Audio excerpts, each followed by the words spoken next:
In a world where fairways meet the airwaves, where birdies and banker collide, welcome to the show that takes you beyond the clubhouse and onto the green. This is Balls and Tees, your passport to the golfing universe, where every swing tells a story and every putt has its punchline. Get ready to step onto the lush greens and dive into the world of divots, drives, and delightful banter.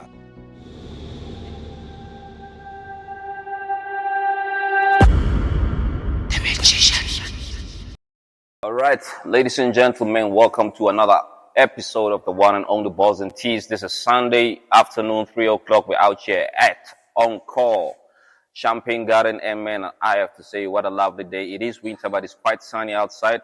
Never mind the jacket. I had a long weekend, and I had a very interesting weekend out at Seasons Golf Course in Hartbeespoort. We were attending the Hole Classic Cup, and it was fire. The energy there, people coming all the way from Botswana to participate in that tournament, and then it was a lovely field mixed with both male and females, and we had a lot of fun. With me today, I am here with my colleague, the one and only Sipho Makalema, and we will be sharing a bit more info about what happened in the Hole Classic. If you want to take part maybe in the next year's tournament, we will definitely share the content so that you can see for yourself what experience you missed. Sipho, how are you doing, my brother? All good, thank you, man. Thank you once again for joining me. I know it is Sunday. You want to enjoy your Sunday, whether on the golf course or with your special one. But, my brother, I think today we just needed to recap on what happened on Friday and Saturday. It was our very first time attending the Hole Classic Cup. And what was your take on it? No, thanks, Pratoni. Thank you very much for that. So I think with the Hole Classic, it was interesting, I mean, we've been there for 2 days. It was the first time for me actually being at Seasons. Yeah. And then looking at the landscape, the support, they had a couple of players, about 64 of them. Yeah. The organizers. But also because of what was happening there. So, I mean, it's a resort, yeah. The place, seeing beautiful wild animals as well. And then most interestingly, that the same golf course was actually shut down for around 2 years. And then obviously the greens were not favorable to the guys. Yeah. Because they were not at good level, but yes, I saw that course. Although I was not playing, that course, it seems like you'll have your match there. 100%. That one will kill you, man. It's uphills, downhills. I mean the greens. I mean there's I think it's a hole number 3 or something. Yeah. Hole number 3 or 2. No, actually it's hole number 2. The green. The way is that like you go up the green, but if you go over the green, you start going downhill. Yes, like how yeah. So if you're playing there in the morning, you're going to run for your scores. Yeah, but it was a lovely one. But also the most interesting thing is that the people who were actually organizing it. Yeah. Other than Tate Pakiso, it's actually the family. Yeah. And then interestingly, because we were with them in the morning, they haven't played golf or they don't play golf.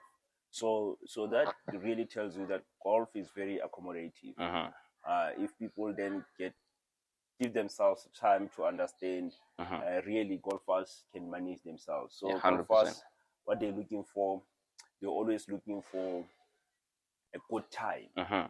And then your 4-ball determines if you're going to have a good time. So, and then in that way, I mean, that's what we've seen. I mean, 2 days was a long time. But hey, I was suffering after the first day. but tell me, Sipho, man, I mean, what was quite interesting for me was the fact that the Hole Classic has been in existence for the past 3 years. This was actually its 4th year, right? Yes. And what really caught my attention or my eye was the fact that it was hosted in Pretoria, right? But majority of the players were from areas within Northwest. I mean, there were guys from Vryburg, Lichtenburg, there were guys from Bloemfontein, there were guys from Botswana. So for a social golf tournament that attracts people from outside the space, which it is hosted. It's quite interesting. And for me, when I looked at it, I was like, no man, if this can be done, right, with only 64 players from different areas and they're traveling. Remember, they travel, they book for those 2 days just to come and network with other individuals from other areas. It was quite interesting to say how much do people actually love golf. How much do people actually value the time of that the organizers actually took to set up that tournament? Yeah. No. I think you're right. For example, when I was listening to some of the players yesterday, same as we saw them, it was the first time. Yeah. There are people who came and like, this is the first time I played this course. Although their golf was very difficult for them. Yeah. But you will see the players, if they got the good time, they don't leave immediately. 100%. They want to sit, hang out. 19th hole discussions. 19th hole. So the 19th hole, if it's longer, Yeah. then you know that these guys actually wanted to be here. They got a good time, and it was interesting. I mean, you probably had a few watering holes. It was actually one. Yeah. And then there was one company, Mine Consulting Accountants, who were there to support those guys as well on the first and the second day. 100%. Although on the second day, I saw other entities coming through. Coming through, like your pro attorneys. But what I then heard from the guys, some of them, they said, hey, it's the first time I've never played this thing before. Yes, this side, but I came to support here. And then, I mean, there was guys from as far as Mpumalanga. And then that's what golf does. Because then these people are starting to play with the purpose. Yeah. And then you can imagine the role that golf play in the other industries. 100%. It's not really sport. It's when you look at seasons, they even said that, you know what, we're closed, but then we took this golf course. Some of the your hospitality area, is run by the proper restaurant. 100%. So you can think about your tourism industry itself, its attraction. So those 64 people, they slept at that side, which creates a lot of value for these guys. And then you look at the hospitality in terms of food and all those things, they play a very important role. And that's what golfers do. And then look, man, golfers love golf. Hundreds. You know, and then it's always important for the work that we do, of being there and recognizing these guys for the work that they do. Yeah. So to them it's fun, but also to them they do it with a purpose. Yeah. And we see it time and again when they do that, when they support each other, and which is the most important thing. But I also, if you look at golf in the past 20 years, 20 is much, but 10, 15. Yeah, 10, 15 years. There has been a lot of decline in terms of sponsoring golf, or people getting their golf days to be sponsored and all those things, you know. It's only because there are two things. So some organizers, they start being very expensive to people to come and play and support them. Yeah. And then in that way, it makes it difficult for the marketing department to do that. But then the second thing that of which I hear as I walk around is because there's also I don't know if it's an assumption or the stigma that golfers have money. You know, so nobody wants to support someone who already has money. That's true. So, but also it's one of those things that the people who are actually also holding the positions of those marketing and part is people that have not been really integrated to golf. Yeah. So unless someone goes and actually tells them that people, they organize the golf days so that they can raise money amongst themselves, and then raise money from your guys' supporters, corporates, because they're going to use that money to buy, for example, pets. That's true. Sanitary pads and school shoes, uniform. Uniform. I mean, for that past 2 years, as we are going around, we see a lot of mostly charity golf days where people are saying that we are doing this for this particular cause. Hundreds. So for I think the parents that then wants to distance themselves from that part, they miss the opportunity to these guys who are probably maybe potential to say, look, together, if we work with you, we can work around these things of social cohesion. So, and then golfers are also people who are very accountable people. Because I mean, these guys are business people, they're executives. So integrity, it plays a very big role on how they see things. And then if you put them and say, as much as you are having fun, please also understand that you are responsible. They love it, so they want to be the part of it. They want to get involved. And then that's how they're going to keep on supporting this thing. So just in one. So when you got the people like your Toro Classic, I mean, it's this thing happening in Northwest, and they are trying to do that. They also create the value to the golf courses, because when you look at what happened with services, with seasons, is that they didn't have the players. So maybe they say the last time before they closed down, those who had a better experience, until someone comes and play again and say, hey, look, it's not really that bad. They are keeping up and then bringing to life. Then someone will be left with that bad experience. So it is also for environment like ourselves to say, how do we also assist these golf courses like your seasons to be able to remind people that season is still a good cause, but they chow you. Now speaking of that, I mean, we had a chat with Cristallo, who is the events manager, and she doesn't really have much background when it comes to golf, but when it comes to events and organizing things around the golf course, she's very clued up. And I mean, she did mention that it was closed for almost 3 years, and they've been open now for 15 months. She also reiterated the fact that at the current moment, because we're going into winter, is that greens are not going to be very favorable because of the type of grass that they use. But like you said, the wildlife, the scenery. I mean, there was a point in time where we were standing at the tee box of hole number 6 that was going uphill. It's so crazy, because when we looked at the hole, we were like, no man, this doesn't make sense. They say it's a 464 meter par 5. But looking at it from that view, looks like it could be like 600 meters. And when we watched the players tee off, I mean, the longest that I saw was just about, let's say, 20 to 30 meters into the fairway.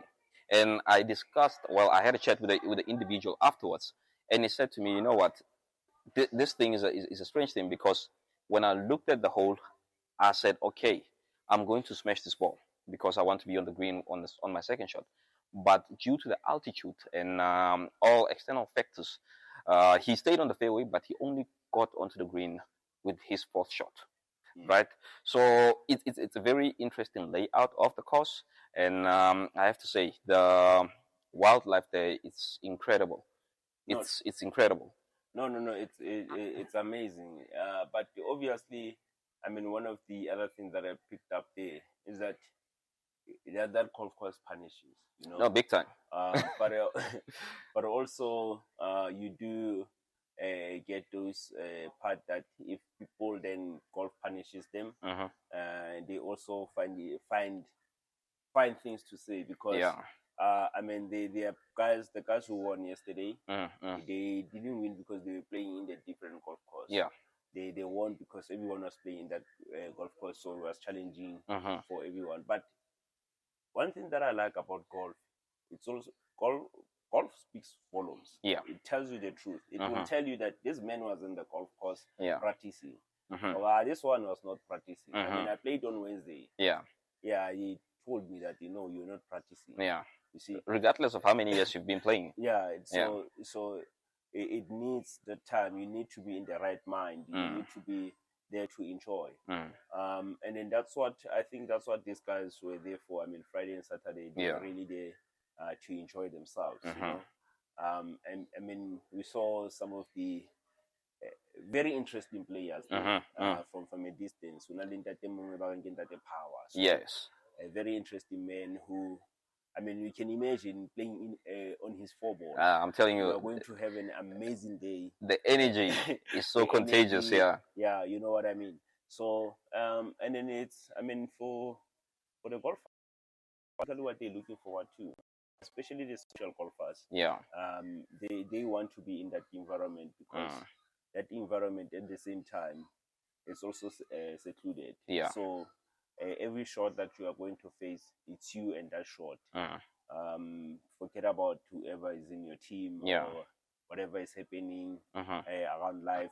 So in that moment of team and looking at that ball, your approach, your mentality to say, this is what I want to do and all those things, it's really you being responsible for it. Yeah. Then it will turn. Definitely. And you know what? Speaking of environments, Paul, I mean, I looked at the players who came through, right? I had engagement with Aus Umpile, who's only been playing golf for less than a year, and she actually got a prize yesterday, Wow. right? And then there was Aus Pokavi, who came there with her son Muso, right? So the boy is 18 years old, and I said to her, you know what? I like what you're doing with your son, because for as much as you want to play golf, you want to spend time with your son, right? And I think Alsimpo also got a prize as well. And then there's a couple, Mr. John Mutle and his wife, Lindy Mutle. They won trophies. I think John was the overall winner for the night. And from the get-go, he kept on saying, listen, man, I'm not here to try to break my leg. I'm here to enjoy myself. I'm here to spend time with my wife. I'm here to spend time with my friends and to network with whomever I want to get into that space, right? And even after the whole game, after the whole 36 holes, I sat with him and he said, you know what? The way I love the sport and the discipline that it has, I've actually introduced my children as well into it, because I want to take the entire family on such tournaments so that they can get used to the discipline of the golfing environment, right? And this is what I often preach about when it comes to my podcast, to say, guys, if there's anything that we need to do is to build a community, but how can you build a community from the outside if you don't do it from the inside? No, definitely. I mean, you are highlighting very interesting points. So golf, in comparison to other sports, it's also a family sport. Yeah. It's something that you can have with your wife, go on tour with your wife and children, with your family, with your close friends, and build the new friends and all those things. So that's why it's a family oriented sport. Yeah. And then it's not heavy on other people, you know. Yeah, and then but also it helps. I mean, there are people who will tell you straight that if it wasn't of golf, they don't know if they'll still be around, because they've got a lot of pressure around these things. So even these people, as they are business people and executives, there's a lot of pressure around 100%. these environments. And then when you then have something that helps you, and then it's in an environment that it's you and the few of your people around, you are now able to relax. I mean, imagine then when then people are starting to play with their family, their children. How important it will be to their lives. But also, one thing that every golfer will do, the sport itself, it teaches you integrity. You must be disciplined. You must respect people. You must respect the sport. You know, even where you get to do the tucking and all those things, you need your things to be polished. However, it is designed. It's really designed for people to be gentlemen, because once you start then doing one thing time and again, you end up being actually that person. So if you practice discipline integrity, you will end up being that person, you know? Because one thing that I know is that if someone cheats on score. So yesterday, then I am sitting with one of the ladies from the sponsors, right? And then she was really trying to ask me, and what happens. And then one thing that she asked was, so these people as they play there, who's marking their score? Yeah. I said to her, everyone is Max marking takes their own score. their own Yeah. score. And it's like, are you afraid that someone might not tell the correct score? Yeah. And she's like, it is possible that they'll do it, but those that are involved, They will definitely they see. know that there's also integrity. So we are not expecting you to cheat. Yeah. So we give you a full trust. Yeah. So that's why the next day when you start cheating, nobody wants to Play with you no more. because Yeah. it's like, why would you cheat? Because I'm not expecting you. I gave you an absolute power to be honest with your game. Yeah. Because if you then see that your game is not doing well, so you must go to the driving range like every golfer and practice. It's the only way that you improve your game. 100%. Now, Sipo, we're out here at Encore, and I think we've spoken about the integrity around golf, the honesty. We've spoken about spending time with your family. We spoke about the Tolo Classic, which is happening on an annual basis, and there are other tournaments around the Tolo Classic Cup. Now, I want to find out, in terms of integrating the sport, right, into the community at large, and the socio-economic impact that it actually has for businesses within the hospitality industry. What key points have you picked up around this? Yeah, I mean, Tony, firstly, we need to be grateful for what Enco is doing. Yeah. Especially to us. So we bring the new concept in their environment, and they open their hands and say, test it, and see how it works. So obviously, from what we are trying to do is that we need to be grateful that there are people like Enco. I mean, thanks to them and their management who then said to us, guys, come and educate our patriots. Yeah, exactly. Because one thing, it starts with an education. Yeah. And secondly, then people get to it and all those things. Because it's interesting is that some people, when you listen to them, you go around the streets. Yeah. Golf has been created in such a way that it's not accessible. Yeah. You see, only a certain people or a certain type of people are able to play it. Yeah. Play golf. But if you look at in our communities, most particularly the black communities, is that the sports has never been there before. So they are waiting for them to get to another level and they'll be able to play.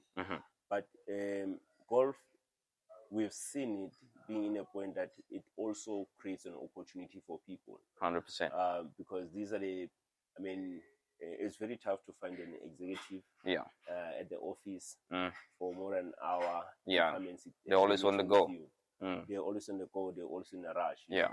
But you can actually spend a minimum of 5 to 6 hours with this person on the golf course, who can even assist you or uplift your life and change your life, through opportunities. And then because it was not there in our lives before, and then now that because we black people also in majority, they are starting to get education, they are being elevated into these positions and as well. We then have to take this golf to them because we need to show them that, hey, look, within the sport, this is the big role that this sport can actually have in your life. Yeah, exactly, can do. And then even when you look at what they do, so we've seen some social golf groupings around Pretoria, where they will do a golf day for old home age. They'll go and do that for a certain particular purpose. Yeah. But I mean, I'm a firm believer, if something is supporting me to be better, I need to find a way of being able to participate in that part, 100%, so that I can also give back. Yeah. So, and then we when we have your anchors allowing us to come here, this will break the narrative of that part of accessibility. Because as much as golf people can fairly spend on it. Yeah. But also we look at also the value that it brings to these people's life. But also the most important thing, Tony, it's really to educate our people, the society, about golf and the value that it can bring into their lives, and then we take it from there. 100%. Ladies and gentlemen, let's go and look at the recaps from the past 2 days at the Tolo Classic. And then, we will be back afterwards. And then we'll be playing some of the interviews that we had with the guys who were on the course. But I just have to say, it was a great environment. The energy was passing. I think yesterday I came back around 11 o'clock from the tournament. It was fun. I enjoyed myself. And I look forward to seeing the guys who were there in the upcoming events. I know there's one coming, the Kalahari Cup that's in Botswana. There's another one that's going to Lesotho, so on and so on. So, I mean, let's build this community. Let's involve those around us and let's get people into the golf course. Thank you so much, Sipo. I really appreciate, my brother. You must have yourself a lovely Sunday. And yeah, look forward to seeing you on the course again. Hey, Mr. 2020, one thing that I also remember just before I depart, so as you are kicking me, is that for the work that you do, a lot of golfers who have interacted with you, they also are proud of the work that you do. Thank you, man. And then fortunately, you're the only person who's doing this work that you do. Thank you. And then, because to appreciate them, that's how far they also go back to say what this guy is doing. The Tony Tone. So I heard someone is like, this is the Tony Tone, the one with the voice. Yeah. And then, I mean, thank you for doing this for the Golfing Society. Thank you. Let's work to grow the sport. No, 100%. Definitely, even on your show here, I must tell these guys, please put the money for advertising. We need that one so that we continue to grow. It's very important. So if you guys support us, we'll definitely always be there to support to you as well. 100%. Well said, Sipo, and I couldn't have said it much better than you said it. So I just have to say thank you once again for joining us on Sunday. This is Balls and Tees, the one and only magician, signing out. And I believe that within this environment, there's a lot of people who want to know about golf. We are here to talk to you. If you just walk into Encore, I would love to sit with you and talk to you about golf. Right. Have yourself a lovely Sunday. The magician.